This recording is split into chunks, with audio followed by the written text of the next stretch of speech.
शिवाजी महाराजांची कीर्ती बेफाम होती. महाराजांची कीर्ती बेफाम, भल्या भल्यानं फुटला घाम, याला कोण घालील यस्सेने दरबारी कुस्ती बेगम.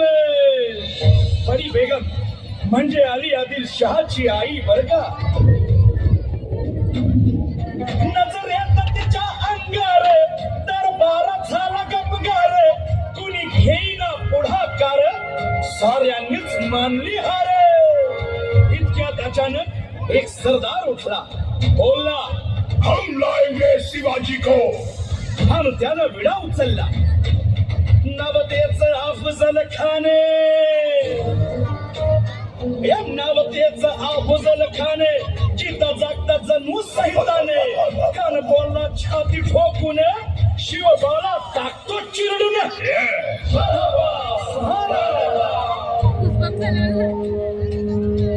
कौतिक झालं दरबाराचे.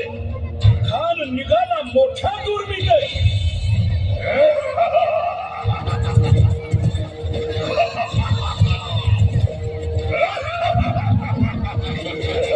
घोड तळ पायतळ, फौज फाटालही बक्के, अंगी 10 हातीच फळ, वाहणारा कपी छळछळ.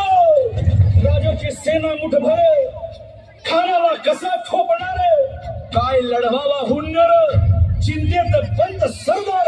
महाराज आपला जीव मोलाचा आहे, खानाचं सैन्य अफाट आहे, त्याच्या समोर आपला टिकाव लागणं अवघड आहे. काही दिवसांसाठी आपण कुठेतरी अज्ञातस्थळी निघून जा.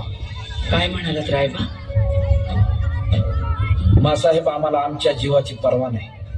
राजांचा जीव वाचणं गरजेचं आहे.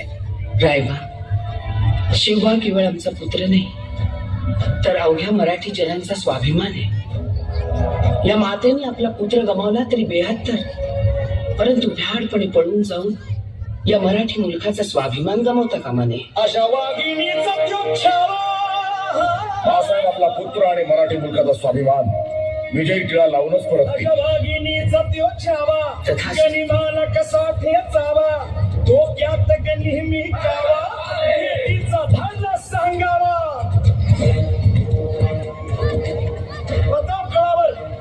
प्रतापगडावर आमने सामने भेटीचा सांगावा खानानं हसत हसत कबूल केला. दिवस ठरला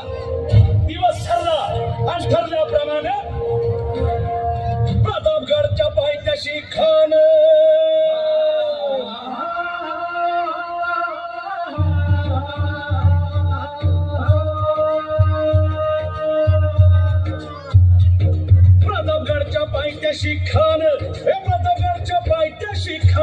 प्रतापगडच्या पायथ्याशी खान आला बेगुमान नाही त्याला जाण. शिवाजी राजाच्या करामतीची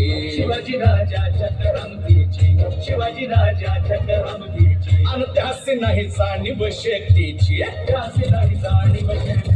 आणि करील काही कल्पना युक्तीची.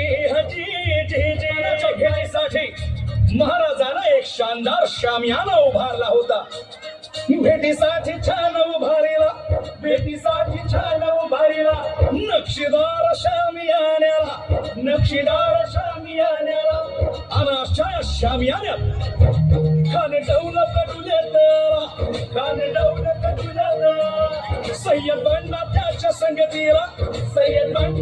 संगतीला शिवबाच्या संगती महाला.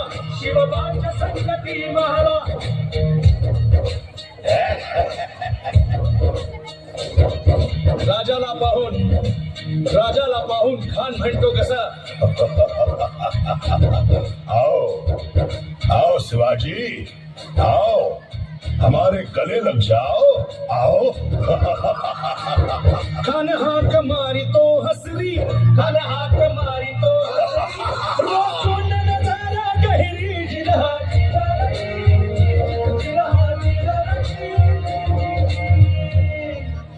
खानानं राजाला आलिंगन दिलं आणि दगा केला.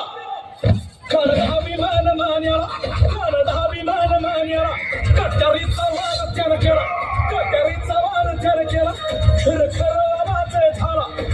खर आवाज झाला, चिलखत होतय अंगाला. खानाचा वार फुका गेला. खान यडबडला. इतक्यात महाराज झाला. पोटामंदी पिचवा ठेकेला पोटामंदी पिचवा ठेकेला लागेन खाचा